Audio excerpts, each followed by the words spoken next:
안녕하십니까? 네. 16분이네요. 네.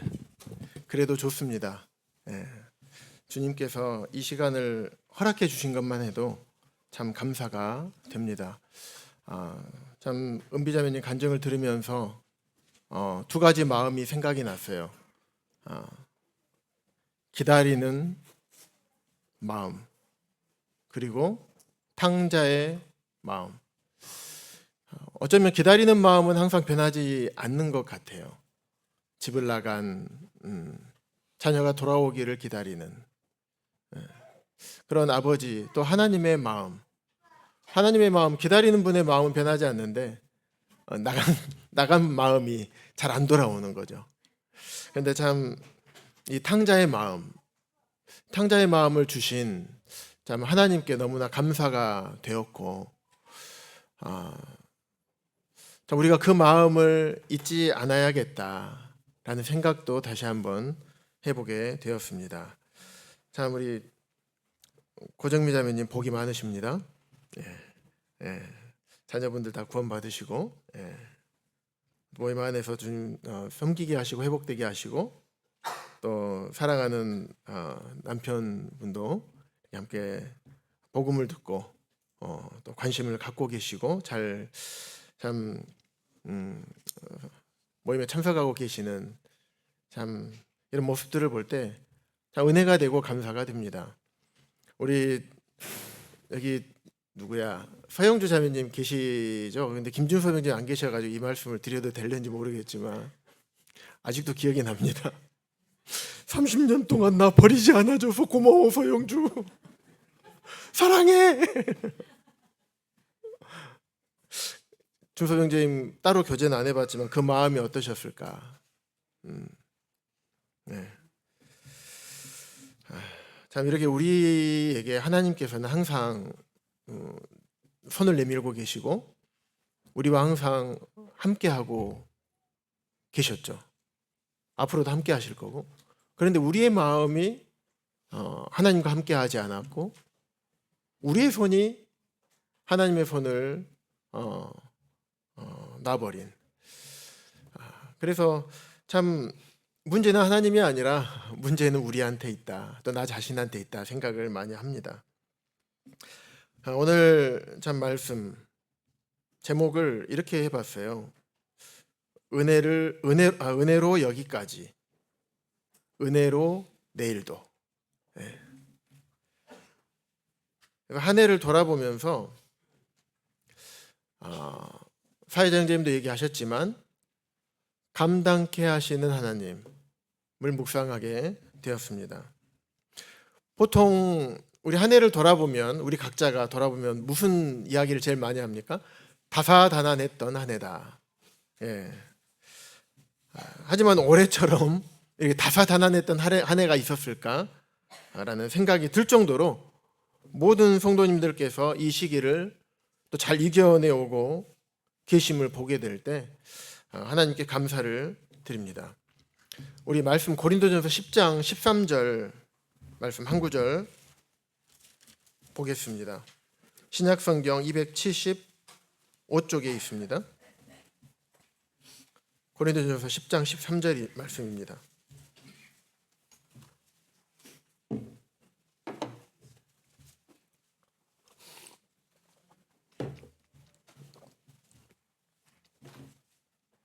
한 목소리로 함께 읽도록 하겠습니다. 시작. 사람이 감당할 시험 밖에는 너희가 당한 것이 없나니 오직 하나님은 미쁘사 너희가 감당하지 못할 시험 당함을 허락하지 아니하시고 시험 당할 즈음에 또한 피할 길을 내사 너희로 능히 감당하게 하시느니라. 이 말씀 잘 아시죠? 이 말씀은 대부분 많이 외우고도 계실 거라 생각합니다. 저 같은 경우는 구원받기 전이었습니다. 제가 군 복무할 때 힘들 때마다 묵상했던 것 같아요.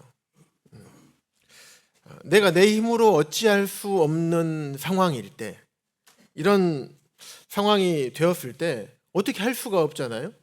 그런데 육체적으로 힘들고 정신적으로 힘든 상황. 그러다 보면 무언가를 붙들고 싶은데 붙들 것이 이제 없는 거죠. 근데 이제 구원받지도 않았음에도 불구하고 신앙심은 있어서 그때 이 말씀을 붙들었던 것 같아요. 사람이 감당할 시험 밖에 모든 시험을 주관하시는 분이 하나님. 하나님 허락하심이 없으면 절대로 우리에게 시험이 다가올 수가 없죠. 그런 믿음은 있었던 것 같아요. 이 상황을, 군에서의 상황을 허락하신 하나님. 그래서 우리가 감당할 시험만 허락하시는, 우리가 감당하지 못할 시험을 만약 허락하셨다면 그게 사랑의 하나님일까요? 아니겠죠. 우리에게 닥치는 모든 시험은 다 우리가 감당할 수 있는 시험이에요. 그것만 우리에게 딱딱 허락하십니다. 그런데 그것을 우리가 인식하지 못하고 때로는 마음에 너무 어려움, 육체적인 어려움, 힘듦, 여러 가지 나의 생각들, 이런 것들 때문에 쉽게 그 상황을 이겨내지 못하고 중도 하차하거나 포기하거나 돌아서는 경우가 참 많았던 것 같습니다. 우리 그리스도인들도 마찬가지입니다. 우리도 그런 상황에 처했을 때 그래 보면 어떻게 보면 내 마음을 털어놓을, 물론 우리의 모든 상황과 형편과 내 마음과 모든 사실을 다 알고 계신 하나님, 그분 앞에 토해야 되는 것을 우리가 다 알고 있습니다. 그런데 때로는 우리도 사람인지라 때로는 우리의 마음을 알아주고 또 나를 위로해 주고 그럴 성도들을 찾기도 합니다. 그렇게 교제를 하고 나면 실제적으로 우리 마음이 풀어지고 녹고 다시 회복되고 이러는 경우도 참 많습니다. 하지만 근본적인 해결은 되지 않는 경우가 많습니다. 때로는 이게 잘못된 상담으로 인해서 오히려 더 악화되는 경우도 있습니다. 하지만 이 모든 것들은 사람들은 우리에게 진정한 만족을 줄 수가 없어요. 왜냐하면 사람은 완벽하지 않기 때문에 그렇습니다. 하나님은 완벽하시지만 사람은 완벽하지 않아요. 사람은 모든 것을 다 알 수가 없어요. 그렇기 때문에 모든 것을 완벽하게 이야기해 줄 수가 없는 것입니다. 하지만 진정으로 우리를 위로해 주고 진정으로 우리에게 힘을 주시는 분, 그분이 우리에게 말씀하시는 것은 항상 옳죠. 그분은 다른 어떤 이기적인 마음이 없으시죠. 부모가 어찌 자식에게 이야기하는데 부모의 유익을 위해서, 부모 이득을 위해서 자식에게 그런 어떤 좋지 않은 얘기를 할 수 있겠습니까? 자녀를 이용하는 부모는 없을 겁니다. 이처럼 하나님께서는 우리를 사랑하시고 우리를 위해서 모든 것을 아시는 그 하나님께서 우리에게 말씀을 통해서 우리에게 알려주십니다.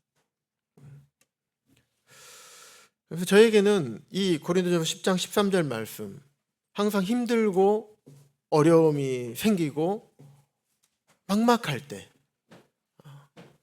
이 말씀을 묵상을 합니다. 그러면 때로는 힘이 되고 또 말씀을 의지해서 한 걸음 한 걸음 나아가기도 합니다. 그래서 이 말씀이 모든 성도님들에게도 위로가 되고 힘이 됐으면 좋겠습니다. 한 해를 돌아보면서 나는 누구인가? 나는 왜 이곳 동부교회에 있는가? 나는 왜 이곳에서 지금 이 모습으로 주님을 섬기고 있는가? 저의 정체성이 무엇인가? 이 동부교회의 정체성이 또 무엇인가? 이런 부분들을 많이 생각하게 됐습니다. 동부교회가 지금 올해로 50주년 됐습니다. 반백년 역사를 가지고 있죠. 그런데 저는 2013년에 청구 왔어요. 그래서 지금 12년, 이제 13년째 이제 곧 접어들게 됩니다. 그래서 50년 중에 이 정도밖에 저는 있지 않았습니다. 그러면서 지금까지 주님을 섬기며 어떤 마음으로 어떻게 섬겨왔는지, 또 왜 그렇게 살아왔는지, 하나님께서 왜 이곳으로 보내셔서 지금의 모습으로 섬기게 하시는가?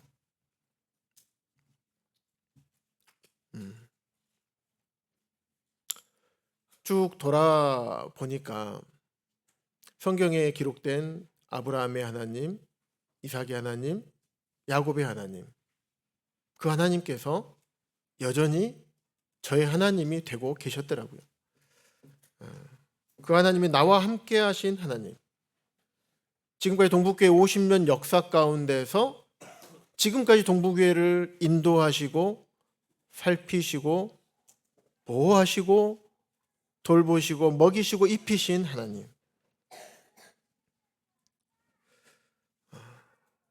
참 그 하나님이 지금 이 자리에도 여전히 우리와 함께 하시는 것이더라고요. 그동안 동북교회는 제가 12년, 13년째 이제 있잖아요.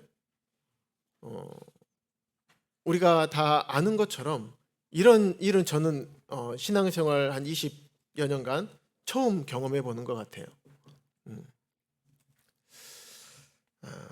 그런데 동북교회는 제가 이야기만 들었습니다. 경험해 보진 않았어요.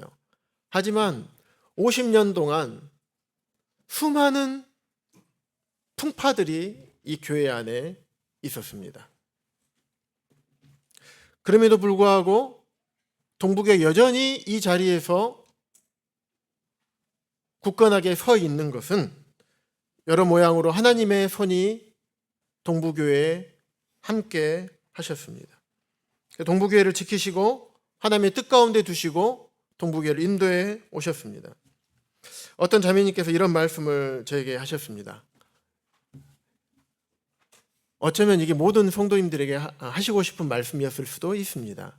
그래서 제가 이 자리에서 말씀을 드립니다. 형제님 힘드시죠? 그런데 옛날에 우리가 겪었던 일에 비하면 아무것도 아니에요. 저는 경험을 해본 적이 없어요. 그런데 이 말씀을 듣는데 감사가 됐습니다. 왜냐하면 이런 성도님들이 동북교회 버티고 꿋꿋하게 동북교회를 지키고 계셨기 때문에 지금의 동북교회가 있는 것이구나. 이것보다 더 말도 안 되는 일들이 동북교회에 수많이 여러 번 몰아쳤음에도 불구하고 지금의 동북교회가 이곳에 서 있는, 하나님께서 여전히 하나님의 촛대를 옮기고 계시는 것이 아니라 동북교회에 촛대를 두고 계시는구나.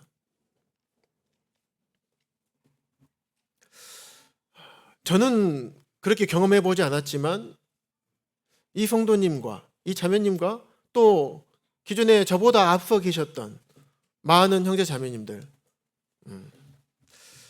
그 가운데서 동북교회 가운데서 일하시고 계시는 하나님을 경험하신 분들이구나. 존경스러웠고 또 감사하는 마음이 들었고, 또 우리 하나님께서 여전히 우리와 함께하고 계시다는 생각에 마음에 힘이 났습니다. 원래 동북교회의 저력이 이런 것 아니겠습니까? 불이 꺼질 것 같은 때도 있었습니다. 엄청나게 부흥했을 때도 있었어요. 부흥했다가 시작은 미약하지만 끝은 창대할 때가 있었습니다. 하지만 그러다가도 다시 꺼질 것 같은, 하지만 그 불씨를 하나님께서 다시 살리셔서 지금의 동북교회가 있게 하셨습니다. 때로는 교회가 무너질 것 같은 그런 많은 일들도 있었다고 들었습니다. 하지만 교회가 어려워지고 무너지는 참 모습들을 제가 많이 들어보면 결국에는 사단이 그 가운데 역사합니다. 스가랴서 13장 17절에 보면 이런 말씀이 있습니다. 사단이 이것으로 교회를 무너뜨립니다. 목자를 치면 양이 흩어지려니와. 목자들 가운데 틈을 벌리고 목자들을 죄를 범하게 하고 목자들이 변질되고 일꾼들이 다투고 분열되고, 사단이 이런 것들을 이용합니다. 사단이 하나님의 말씀을 알까요, 모를까요? 너무나 잘 압니다. 말씀을 교묘하게 이용합니다. 하지만 이 사탄이 동부교회를 흩트리고 무너뜨리려 할지라도 동부교회는 무너지지 않았습니다. 그리고 앞으로도 그렇게 될 것입니다. 지금까지 동부교회를 지켜오신 교회의 머리 되신 주님께서 아까 말씀드렸던 것처럼 동부교회 촛대를 옮기지 않으셨습니다. 그리고 지금까지 이 자리에 함께하고 계시는 성도님들이 또 계십니다.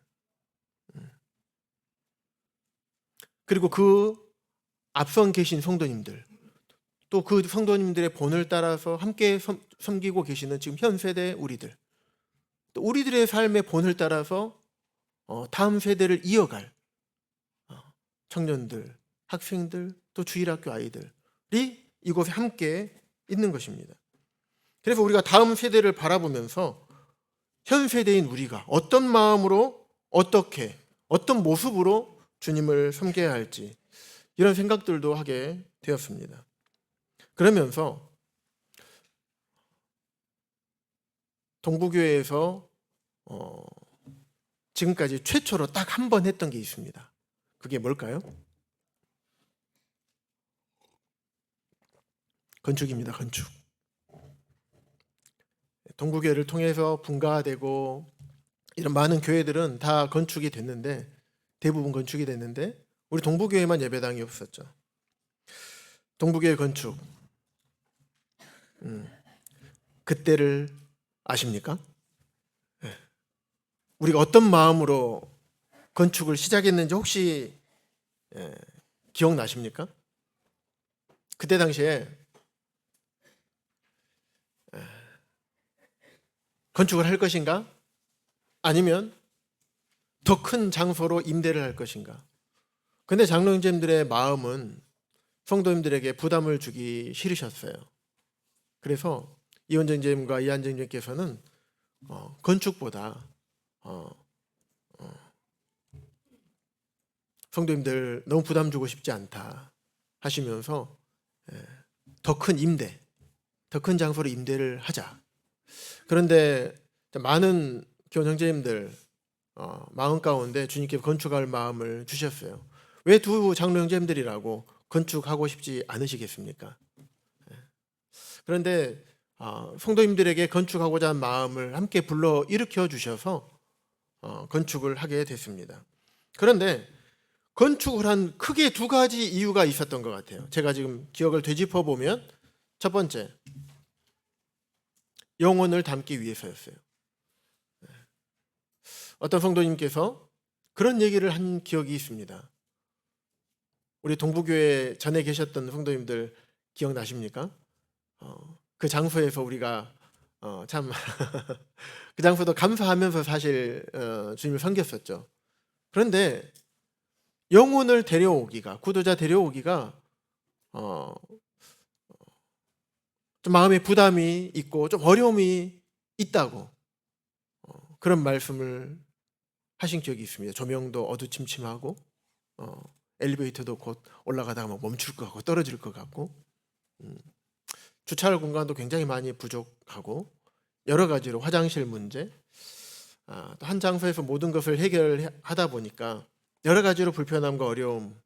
그런데 그런 것에 구도자분을 모시고 온다는 것, 물론 우리 안에 계시는 주님이 계시기 때문에 그것이 무슨 문제가 있겠습니까? 많은 그것을 우리는 그렇지만 주님을 모르는 많은 영혼들은 그렇지 않다는 거죠. 그래서 그런 마음이 있어서 구도자들을 데리고 오기 위해서 복음이 첫 번째 이유였습니다. 두 번째, 우리 자녀 세대에게, 다음 세대에게 믿음의 예배당을 물려주고 싶다. 우리가 좀 더 헌신하고 고생해서 다음 세대 우리 자녀들이 동북에서 주님을 섬기게 된다면 그들은 우리처럼 이렇게 고생하는 것도 감사하지만 주님께서 기억해 주실 상급이겠지만 그래도 더 좋은 환경에서 주님을 섬기고 더 큰 일들을 감당하게 하고 싶었던 것입니다. 그래서 건축은 단순히 어떤 건물 하나를 짓는 것이 아니었어요. 다음 세대를 위한 믿음의 선택이었습니다. 그 믿음의 유산이었습니다. 복음과 양육, 이 두 가지 큰 목적으로 건축을 했었던 것입니다. 어쩌면 출애굽할 때 감당했던 1세대들의 마음, 약간 결이 다르긴 하지만 그런 부분이 아마 건축을 시작할 때 우리 성도님들의 마음이었을 것입니다. 우리 청년들, 학생들, 주일학교 아이들 귀 기울여 잘 들으시기 바랍니다. 여러분보다 앞서 계신 많은 성도님들께서 건축에 함께 하셨습니다. 이런 마음으로 건축을 하신 거예요. 그럼 여러분들은 그 은혜로 말미암아 이곳에서 주님을 섬기고 있는 것입니다. 은혜를 입은 자들의 마음이 어떻습니까? 당연히 그러면 나는 어떻게 해야 될까? 앞선 성도님들을 존경하는 마음을 갖기를 바랍니다.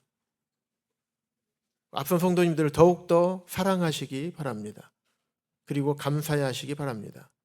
뿐만 아니라 이제 나는 어떻게 살아야 될까까지 생각하시기 바랍니다. 우리 청년들, 우리 학생들, 주일 학생들 잘 아시겠죠? 다시 한번 물어볼게요. 잘 아시겠죠? 네. 건축은 끝나지 않았습니다. 건물은 다 지어졌어요. 하지만 건축을 위해 헌신할 수 있는 길은 여전히 열려있고 끝나지 않았습니다. 얼마나 감사합니까?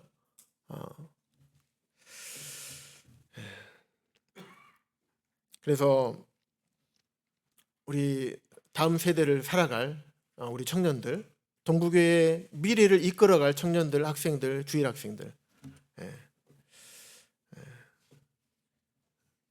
참 마음 가운데 내가 이제 앞으로 동부교회를 이끌어 나가야 되겠구나 라는 마음을 가지시고 그런 소원을 품기 바랍니다. 그런 소원은 교만한 것이 아닙니다.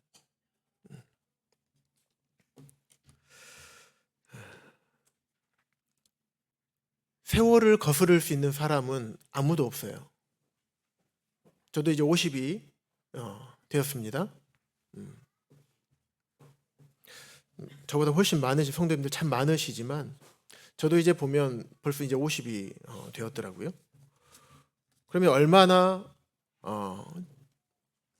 힘을 다해서 주님을 섬길 수 있을 것인가 이런 생각을 합니다.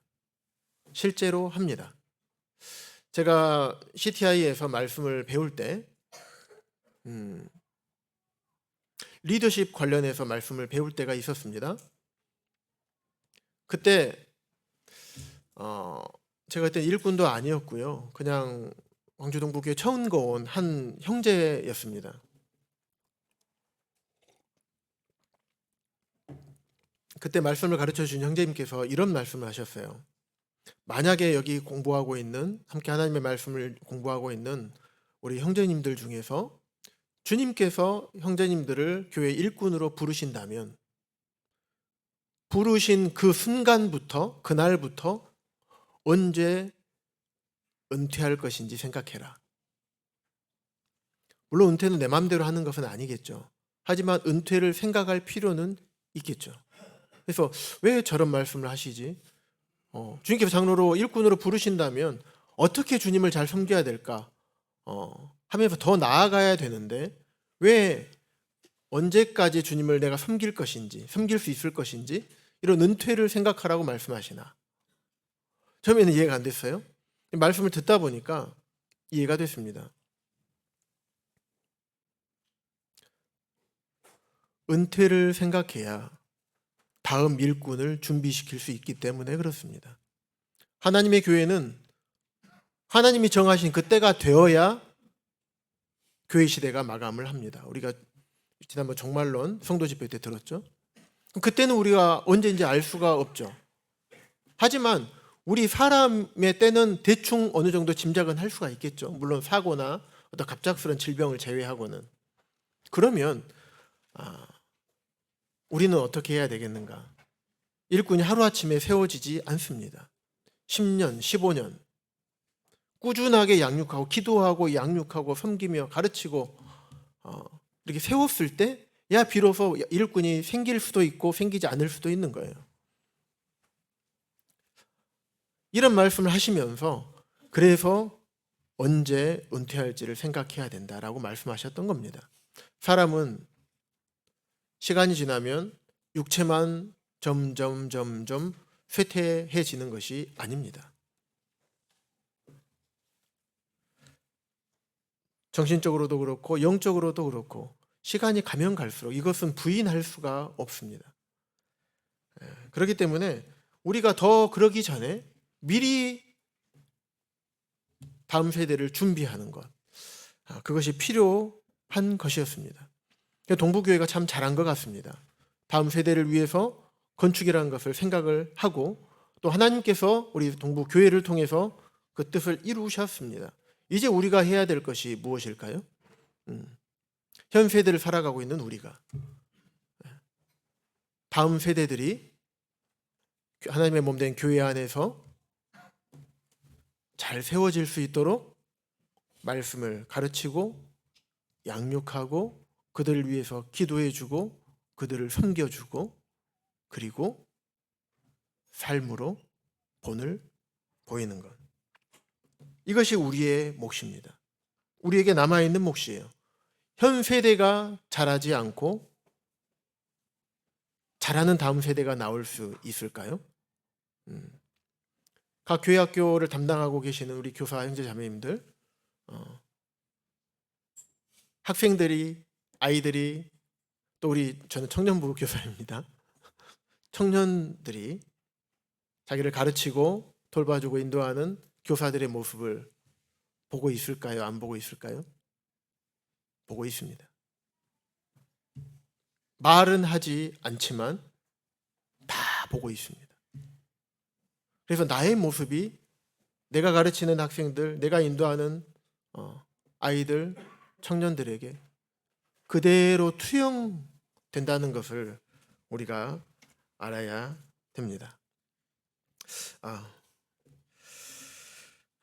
그래서 동부교회 시작부터 전축의 시작부터 과정, 결과 참 불가능할 것 같은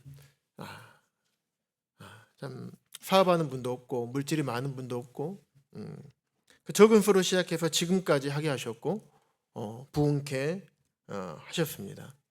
아마 이 모든 과정에 함께 하셨던 우리 성도님들 하나님께서 모두 다 기억하고 계십니다. 그 나라 갔을 때 주님께서 잘했다 충성된 종아라고 하면서 성도님들을 칭찬하실 거라 생각합니다.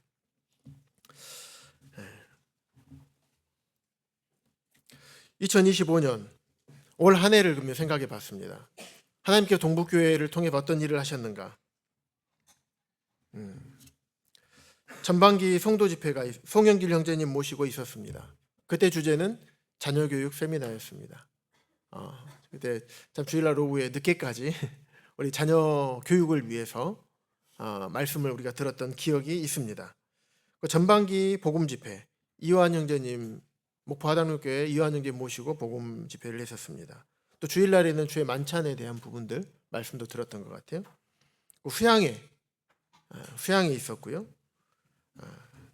또 주일학교 여름 성경학교 동부교회 여름 성경학교가 있었습니다. 하반기 복음 집회가 있었습니다. 노인 초청 복음 집회도 있었고요. 축계 야외 예배가 있었습니다.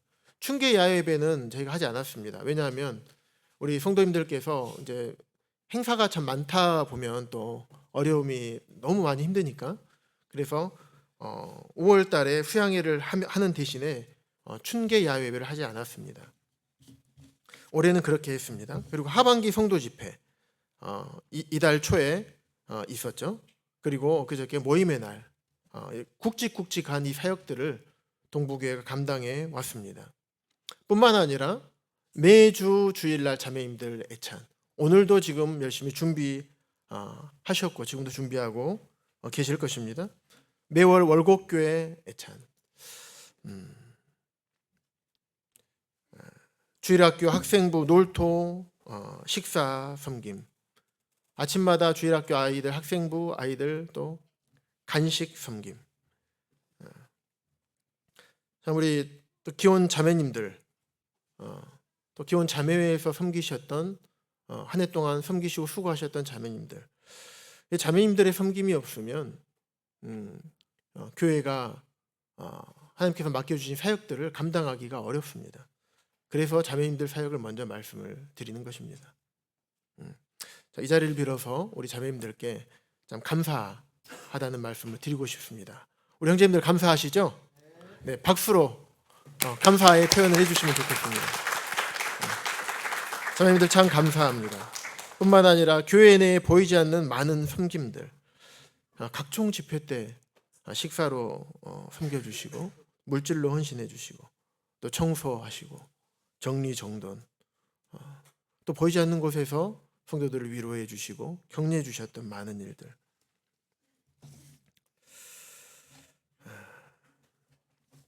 또 우리 주일날 우리 성도님들은 모르시겠지만 끝나고 나면 음식물 쓰레기 뒷정리, 쓰레기 정리, 또 음식물 쓰레기통 다 씻어가지고 매 주마다 씻어서 말려놓고 다시 제자리 갖다 놓고 이런 일들, 또 예배당 보수 잘 모르시는 경우들 많습니다.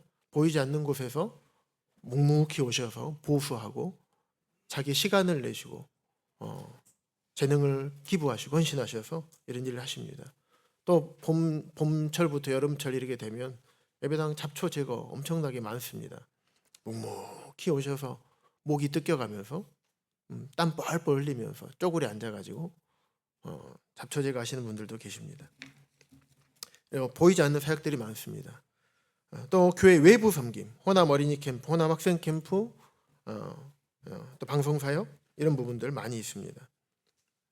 또 매주 또 노년부에서 또 말씀, 또 노년부 섬김, 또 소풍, 매월 구역 집회 섬김, 가정을 개방하고 또는 식사 또는 간식으로 섬겨주시는 섬김, 연대기 복음 사역, 또 1:1 복음 교제, 강단 말씀 사역, 또 상담 사역, 소그룹 성경 공부, 1:1 성경 공부. 성도는 잘 모르실 수 있지만 이런 일들이 진행되고 있었습니다. 신방 사역, 또 가정을 개방해서 식사 초대해서 교제하는 사역, 알게 모르게 성도들의 필요를 공급하고 선물하는 선물 사역. 이거는 절대 보이지 않죠. 기도 사역. 정말 기도 중요하죠. 또 연보 사역, 일반 헌금, 건축 헌금, 선교 헌금, 지명 헌금, 또 특별 집회 때 식사 섬김, 또 보이지 않는 곳에서 모든 섬김에 들어가는 모든 물질들.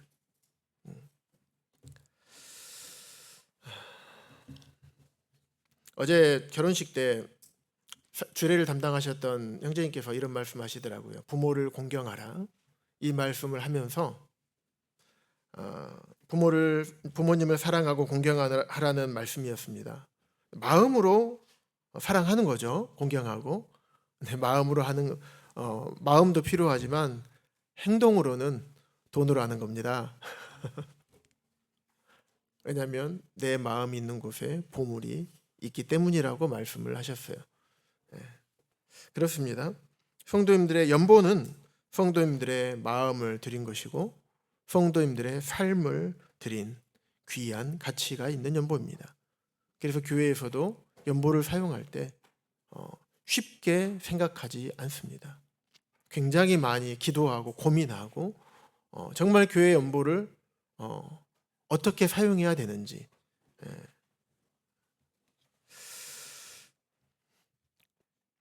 그리고 집사 형제님, 가정이라는 표현을 쓰겠습니다. 장로 형제님들 가정. 왜냐하면 혼자 하는 것이 아니라 온 가족이 함께 섬기기 때문에 그렇습니다. 이런 많은 일들 이외에도 제가 다 말씀드리지 못한 게 있을 수 있습니다. 왜냐하면 다 적어봤는데 뭐 막 더 생각이 잘 나지 않더라고요. 혹시 이런 섬김이 하고 있었는데 형제님이 앞에서 얘기 안 해줘서 서운합니다. 이런 생각하지 마시고 제가 한계가 그렇습니다. 너그럽게 이해해 주시고 주님께서 기억해 주시는 것으로 생각해 주시면 좋겠습니다. 한 해 동안 참으로 수고 많으셨습니다. 그 어느 사역 하나라도 하찮은 사역이 없습니다. 모든 사역이 다 귀한 사역이라는 것을 다시 한번 생각하게 됐습니다. 아마 성도님들의 이런 사역과 수고, 헌신이 없었다면 동북교회에서 올 한 해를 감당하기가 어려웠을 것이고 주님께서 맡기신 교회 사역을 해낼 수 없었을 것입니다. 이 자리를 빌어서 우리 장로 형제님들을 대신해서 감사의 인사를 드립니다.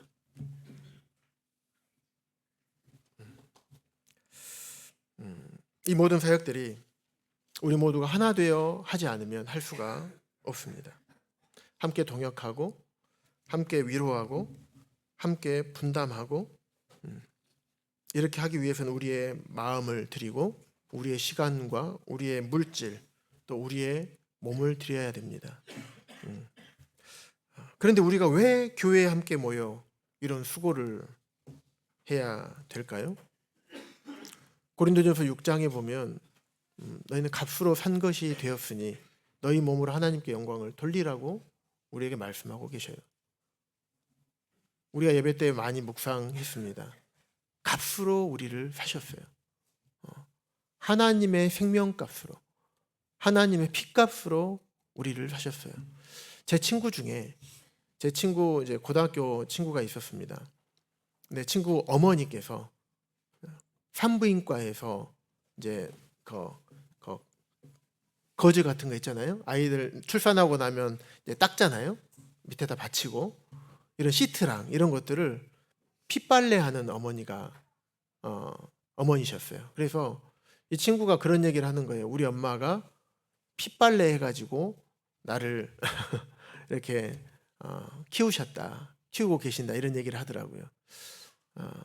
하나님께서는 자신의 피값을 들여서 자신 생명값을 들여서 우리를 사셨기 때문에 우리가 하나님께 영광을 돌리는 삶을 사는 것이 지극히 합당하고 마땅한 것입니다. 하나님이 사셨기 때문에 우리가 지금 살아 숨쉬고 우리의 생명이 하늘에 속한 것이 아니겠습니까? 그러면 이 생명이 내 것입니까? 주님 것입니까? 다 알죠, 우리가. 주님 것입니다. 네. 그래서 다 아시는 말씀이지만 참 주님께서 이 말씀을 함께 나누라고 하셔서 성도님들과 함께 나누게 됩니다.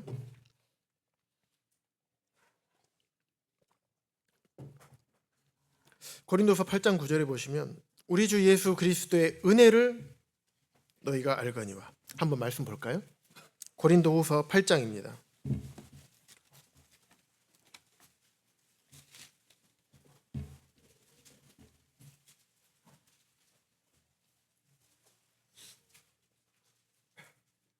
한 목소리로 함께 읽겠습니다. 고린도후서 8장 9절입니다. 시작. 우리 주 예수 그리스도의 은혜를 너희가 알거니와 부요하신 이로써 너희를 위하여 가난하게 되심은 그의 가난함으로 말미암아 너희를 부요하게 하려 하심이라. 네. 부요하신 주님께서 가난하게 되신 이유가 우리를 위해서래요.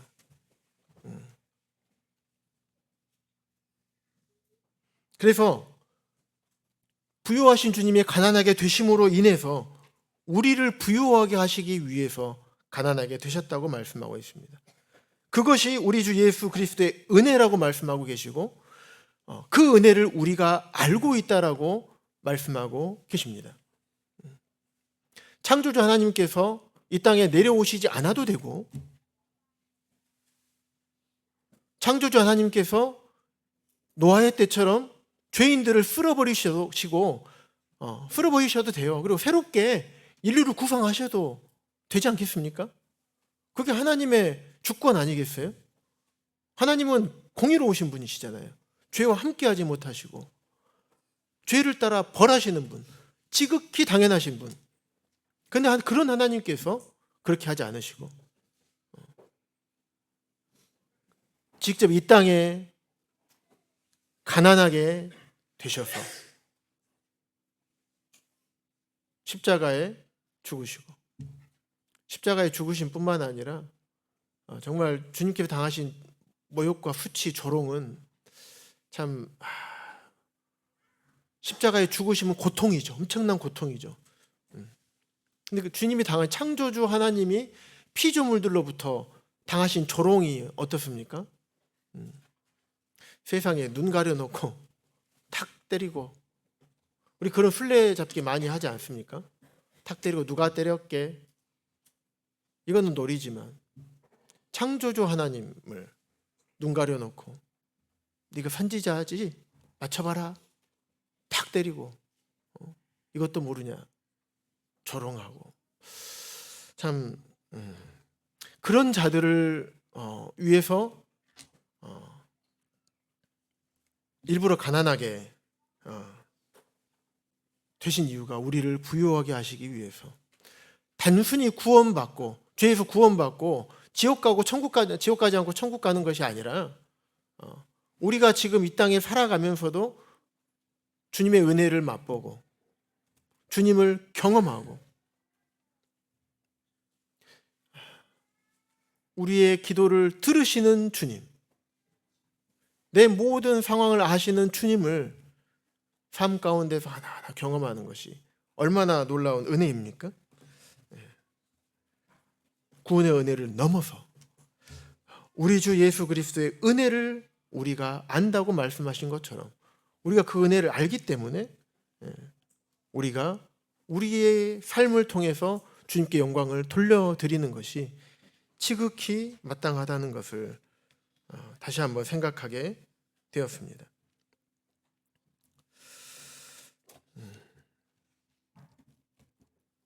어쩌면 주님의 부활하심과 우리 주님의 죽으심과 부활하심, 동전의 양면과도 같은 하나, 나눌 수가 없죠. 우리가 주님의 죽으심을 생각할 때 그분이 부활하심을 전제로 우리가 생각을 하게 될 것입니다. 근데 때로는 어쩌면 우리는 우리 입장에서 볼 때 주님의 부활하심 정말 놀랍죠. 왜냐하면 사람이 죽음을 이기고 부활할 수 있는 사람이 아무도 없거든요. 그렇게 할 수가 없어요. 듣지도 보지도 못했어요. 그렇기 때문에 주님의 부활하심을 생각해 보면 와, 엄청 놀랍죠. 잘못됐다는 게 아닙니다. 그리고 우리가 그런 부활의 소망이 우리에게 있는 거죠. 하나님 입장에서 보면 어떨까요? 하나님 입장에서 죽으실 수 없는 분, 죽을 필요도 없으신 분, 죽지 않아도 되시는 분, 하나님 입장에서 그분이 죽음에서 부활하는 게 이상한 겁니까? 아니면 당연한 겁니까? 당연한 겁니다. 당연한 것을 포기하시고 죽지 않아도 되는 당연한, 죽을 필요도 없는 것을 포기하시고 이 땅에 내려오신, 그게 하나님께서 가난하게 되신 거죠. 그래서 어떤 학자가 그런 얘기를 했습니다.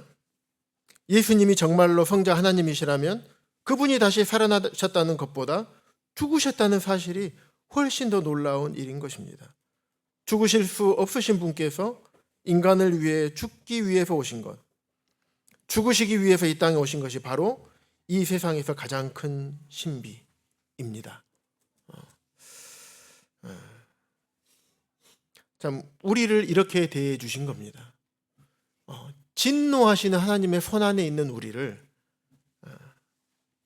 진노하시는 하나님의 손안에 있는 죄인을 죄인처럼 대하지 않으시고 죄인을 위해 죽으셨기 때문에 이 놀라운 하나님의 사랑과 은혜를 경험하는 삶, 이 삶이 진정 행복한 삶이 아닌가 생각합니다. 이제 우리가 할 일, 우리가 왜 동북교회에 남아있는가? 하나님의 은혜 때문에 그렇습니다. 무엇을 위해 여기에 있는가? 주님을 섬기며 주님의 영광을 위해 살아가도록 우리가 여기에 있습니다. 한 해를 마무리하면서 우리 사랑하는 성도님들, 힘들고 어려웠던 일들은 한 해가 이렇게 달력이 딱 넘어가는 것처럼 뒤로 넘기시기 바랍니다. 또 해결하지 못한 일들이 있다면 해결하시기 바랍니다. 그런데 해결할 수 없는 일이 있다면 하나님께 맡기시기 바랍니다. 하나님께서 해결하실 것입니다. 그래서 이제 우리는 새로운 하루를 주시고 또 새로운 한 해를 주시는 하나님을 바라보고 내년 한 해 동안 하나님께서 동북교회를 통해 하실 일들을 소망하면서 더 힘차게 나가는 동북교회 성도님들이 되기를 간절히 바라는 마음이 있습니다. 마지막으로 고린도전서 15장 58절 말씀 함께 보시겠습니다.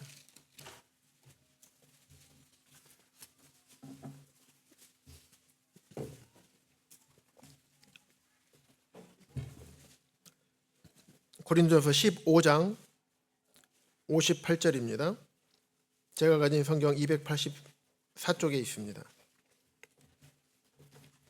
이번 성도 집회 마지막 날 하나님께서 이 말씀을 저에게 들려 주셨습니다. 제 마음과 제 상황과 제 형편과 또 모든 것을 아시는 주님께서 이 말씀을 주셨습니다. 그래서 참 이 말씀이 아마 어쩌면 교회에 선포된 말씀이기 때문에 우리 모든 성도님들에게 주셨던 말씀이라고 생각이 됩니다. 한 목소리로 함께 읽도록 하겠습니다. 시작. 그러므로 내 사랑하는 형제들아, 견실하며 흔들리지 말고 항상 주의 일에 더욱 힘쓰는 자들이 되라. 이는 너희 수고가 주 안에서 헛되지 않은 줄 알미라. 아멘. 네.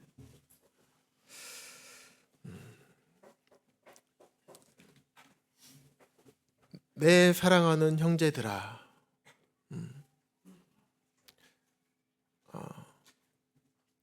하나님께서 우리 성도님들에게 내 사랑하는 자녀들아 라고 말씀하고 계십니다. 그러면서 견실해라. 그리고 흔들리지 말아라. 주의 일에 힘쓰되 항상 힘써라. 힘을 쓰되 지금도 힘쓰고 열심히 하고 있는데 더욱 힘쓰는 자들이 되라. 그 이유는 너희 수고가 주 안에서 헛되지 않은 줄 알미라. 우리는 이 땅에 소망이 있는 사람들이 아닙니다. 그것을 하나님께서 아시기 때문에 이렇게 말씀하셨습니다. 다시 한번 말씀드리겠습니다. 그러므로 내 사랑하는 형제들아, 견실해라. 흔들리지 말아라. 주의 일에 힘쓰되 항상 힘쓰고 더욱 힘쓰는 자들이 되라. 그 이유는 너희 수고가 주 안에서 헛되지 않은 줄 알미라.